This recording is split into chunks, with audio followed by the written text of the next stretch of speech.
10 अक्टूबर 2020 प्रातः मुरली। ओम शांति। बाप दादा मधुबन। मीठे बच्चे तुम जब किसी को भी समझाओ मीठे बच्चे तुम जब किसी को भी समझाते हो या भाषण करते हो तो बाबा बाबा कहकर समझाओ। बाबा की महिमा करो तब तीर लगेगा। प्रश्न। बाबा भारतवासी बच्चों से विशेष कौन से प्रश्न पूछते हैं? उत्तर। तुम भारतवासी बच्चे जो इतने साहूकार थे, सर्वगुण संपन्न, 16 कला संपूर्ण, देवता धर्म के थे, तुम पवित्र थे, काम कटारी नहीं चलाते थे, बहुत धनवान थे, फिर तुमने इतना देवाला कैसे निकाला है? कारण का पता है? बच्चे तुम गुलाम कैसे बन गए? इतना सब धन दौलत कहाँ गवा दिया? ख्याल करो, तुम पावन से पतित कैसे बन गए? तुम बच्चे भी ऐसी ऐसी बातें बाबा बाबा कह दूसरों को भी समझाओ तो समझ जाएंगे। ओम शांति। ओम शांति कहने से भी बाप जरूर याद आना चाहिए। बाप का पहला पहला कहना है मन मना भव, मतलब अपना मन मुझ में लगाओ, मन ही मन मुझे याद करो। जरूर आगे भी कहा है, तब तो अभी भी कहते हैं ना। तुम बच्चे बाप को जानते हो, जब कहाँ सभा में भाषण करने जाते हो, वो लोग तो बाप को जानते नहीं, तो उनको भी ऐसा कहना चाहिए कि शिव बाबा कहते हैं वही पतित पावन है। पावन जरूर बनाने के लिए यहाँ आकर समझाते हैं। जैसे बाबा यहाँ तुमको कहते हैं, हे बच्चों, तुमको स्वर्ग का मालिक बनाया था, तुम आदि सनातन देवी देवता धर्म वाले विश्व के मालिक थे। वैसे तुमको भी बोलना चाहिए कि बाबा यह कहते हैं, ऐसे कोई के भाषण का समाचार आया नहीं है। शिव बाबा कहते हैं, मुझे ऊंच से ऊंच मानते हो, पतित पावन भी मानते हो, मैं आता भी हूँ भारत में और राजयोग सिखलाने आता हूँ। कहता हूँ मामेकम याद करो, मुझ ऊंच बाप को याद करो, क्योंकि वह बाप देने वाला दाता है। बरोबर भारत में तुम विश्व के मालिक थे ना, दूसरा कोई धर्म नहीं था। बाप हम बच्चों को समझाते हैं, हम फिर आपको समझाते हैं। बाबा कहते हैं, तुम भारतवासी कितने साहूकार थे, सर्वगुण संपन्न, 16 कला संपूर्ण, देवता धर्म था, तुम पवित्र थे, काम कटारी नहीं चलाते थे, बहुत धनवान थे। फिर बाप कहते हैं, तुमने इतना देवाला कैसे निकाला है? कारण का पता है? तुम विश्व के मालिक थे, अभी तुम विश्व के गुलाम क्यों बने हो? सभी से कर्जा लेते रहते हो, इतने सब पैसे कहाँ गए? जैसे बाबा भाषण कर रहे हैं वैसे तुम भी भाषण करो तो बहुतों को आकर्षण हो। तुम लोग बाबा को याद नहीं करते हो तो किसको तीर लगता नहीं, वह ताकत नहीं मिलती। नहीं तो तुम्हारा एक ही भाषण ऐसा सुने तो कमाल हो जाए। शिव बाबा समझाते हैं, भगवान तो एक ही है जो दुख हरता सुख करता है, नई दुनिया स्थापन करने वाला है। इसी भारत पर स्वर्ग था, हीरे जवाहरात के महल थे, एक ही राज्य था, सब छीरखंड थे। जैसे बाप की महिमा अपरम अपार है, वैसे भारत की भी महिमा अपरम अपार है। भारत की महिमा सुनकर खुश होंगे। बाप बच्चों से पूछते हैं, इतना धन दौलत कहाँ गवा दिया? भक्ति मार्ग में तुम कितना खर्चा करते आए हो, कितने मंदिर बनाते हो? बाबा कहते हैं, ख्याल करो। बाबा कहते हैं, ख्याल करो, तुम पावन से पतित कैसे बने हो? कहते भी हो ना, बाबा दुख में आपका सिमरण करते हैं, सुख में नहीं करते। परंतु दुखी तुमको बनाता कौन है? घड़ी घड़ी बाबा का नाम लेते हो, तुम बाबा का संदेश देते हो। बाबा कहते हैं, हमने तो स्वर्ग शिवालय स्थापन किया, स्वर्ग में इन लक्ष्मी नारायण का राज्य था ना, तुम यह भी भूल गए हो। तुमको यह भी पता नहीं है कि राधे कृष्ण ही स्वयंवर के बाद लक्ष्मी नारायण बनते हैं। कृष्ण जो विश्व का मालिक था, उनको कलंक बैठ लगाते हो, मेरे को भी कलंक लगाते हो। मैं तुम्हारा सद्गति दाता, तुम मुझे कुत्ते बिल्ली कण कण में कह देते हो। बाबा कहते हैं, तुम कितने पतित बन गए हो? बाप कहते हैं, सर्व का सद्गति दाता पतित पावन मैं हूँ। तुम फिर पतित पावनी गंगा कह देते हो। मेरे से योग न लगाने से तुम और ही पतित बन पड़ते हो। मुझे याद करो तो तुम्हारे विकर्म विनाश होंगे। घड़ी घड़ी बाबा का नाम लेकर समझाओ तो शिव बाबा याद रहेगा। बोलो, हम बाप की महिमा करते हैं। बाप खुद कहते हैं, मैं कैसे साधारण पतित तन में बहुत जन्मों के अंत में आता हूँ। इनके ही बहुत जन्म हैं, इनके ही बहुत जन्म हैं। अब मेरा बना है तो इस रथ पर तुमको समझाता हूँ। यह अपने जन्मों को नहीं जानते हैं। भागीरथ यह है, इनके भी वानप्रस्थ अवस्था में आता हूँ। ब्रह्मा बाबा भागीरथ क्यों? क्योंकि भाग्यशाली हैं जिसके तन में भगवान आए, इसलिए भागीरथ बोलते हैं, भाग्यशाली रथ। वानप्रस्थ क्यों? क्योंकि जब 60 साल की अवस्था हो जाती तब भगवान आते हैं इनके शरीर में। और ये भी अपने जन्मों को नहीं जानते थे कि यही नारायण थे, अब साधारण मनुष्य हैं। शिव बाबा ऐसे समझाते हैं। ऐसा भाषण किसका सुना नहीं है? बाबा का तो नाम ही नहीं लेते हैं। सारा दिन बाबा को तो बिल्कुल याद ही नहीं करते हैं। झरमुई झगमुई में लगे रहते हैं और लिखते हैं कि हमने ऐसा भाषण किया, हमने यह समझाया। बाबा समझते हैं कि अभी तो तुम चींटियाँ हो, मकोड़े भी नहीं बने हो, और अहंकार कितना रहता है। मैंने इसको समझाया, इसको समझाया, इसको समझाया, ऐसे कर करके उनको अहंकार आ जाता है। इसलिए बाबा कहते बार बार बोलो, बाबा ये बोलते हैं, बाबा ने ऐसे बोला। और ये उनको समझाओ कि बाबा मतलब भगवान, हम किसी देहधारी को बाबा नहीं बोलते। समझाते नहीं हैं कि शिव बाबा ब्रह्मा द्वारा कहते हैं। शिव बाबा को तुम भूल जाते हो, ब्रह्मा पर झट बिगड़ते हैं। बाप कहते हैं तुम मुझे ही याद करो, तुम्हारा काम है मेरे से, मुझे याद करते हो ना। परंतु तुमको भी पता नहीं है कि बाप क्या चीज़ है, कब आते हैं। गुरु लोग तुमको कहते हैं कि कल्प लाखों वर्ष का है, और बाप कहते हैं कि कल्प है ही 5000 वर्ष का। भक्ति में क्या कहते हैं? अभी कलयुग 40,000 वर्ष पड़ा है। 40,000 वर्ष में तो हम 8 बार चक्कर लगा लेंगे फिर से, सतयुग त्रेता द्वापर कलयुग। पता नहीं है, बस गपोड़े से गपोड़े चल रहे हैं। 40,000 कैसे है तो उसको सिद्ध करने के लिए फिर कह देंगे मनुष्य कुत्ता बिल्ली सब बनता है।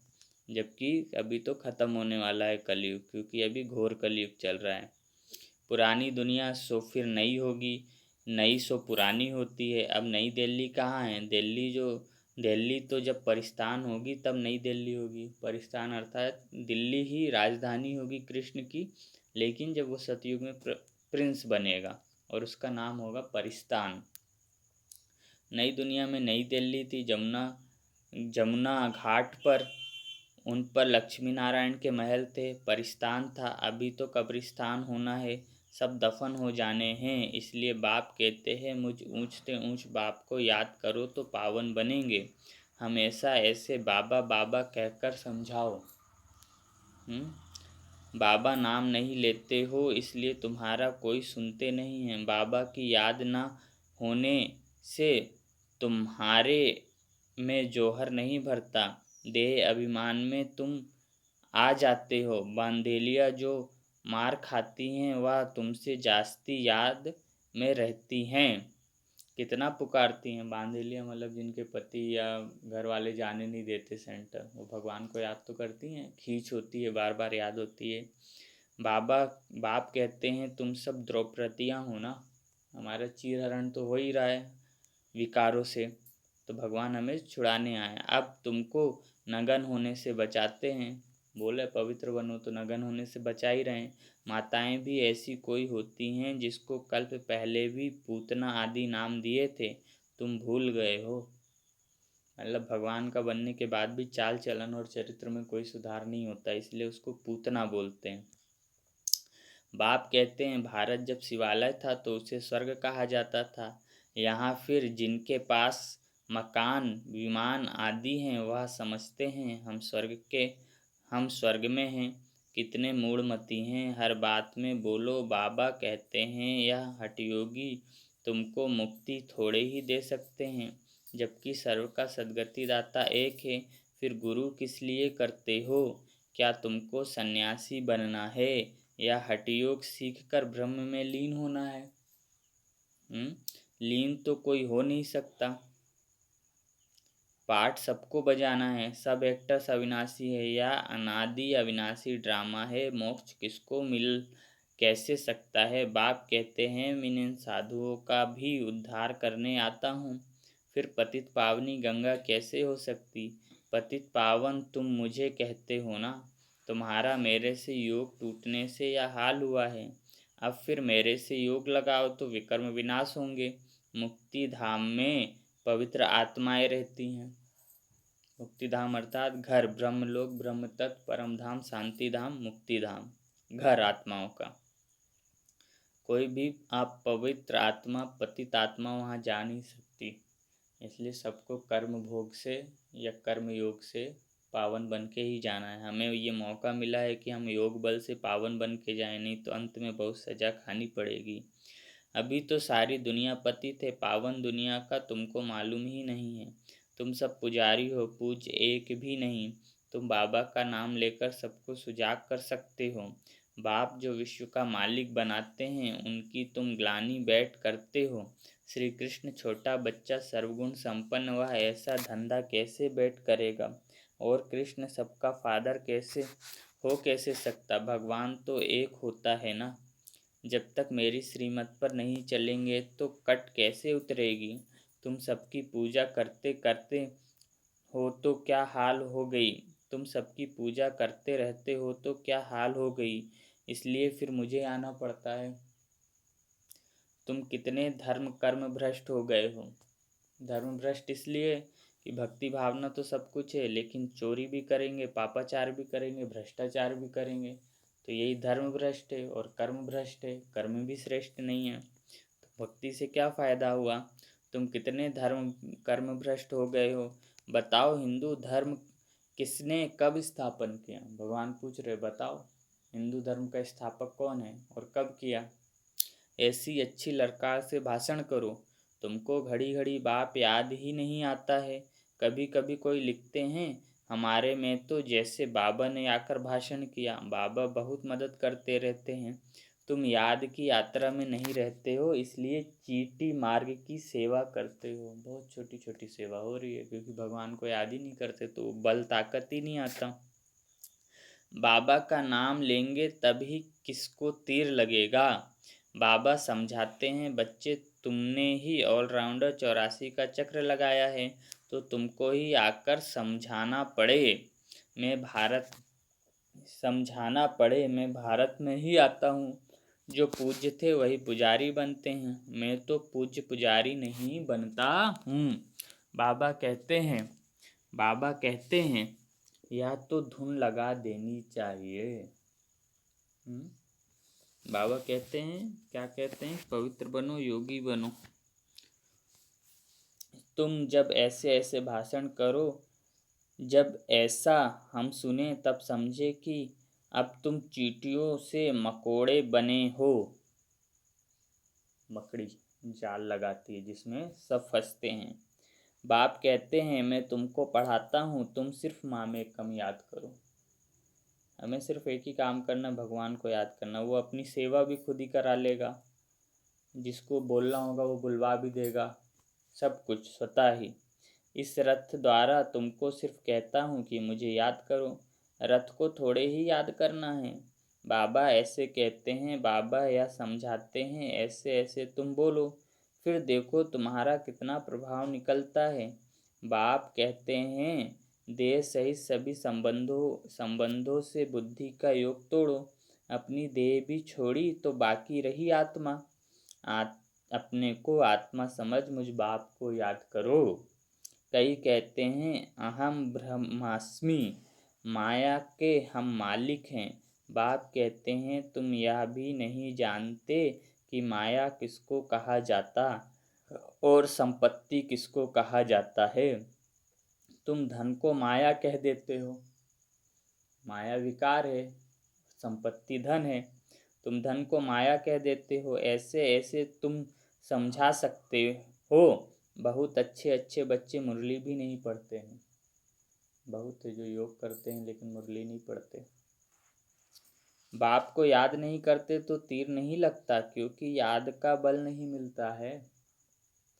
बल मिलता है याद से, जिस योग बल से तुम विश्व के मालिक बनते हो। बच्चे हर बात में बाबा का नाम लेते रहो तो कभी कोई कुछ कह न सके।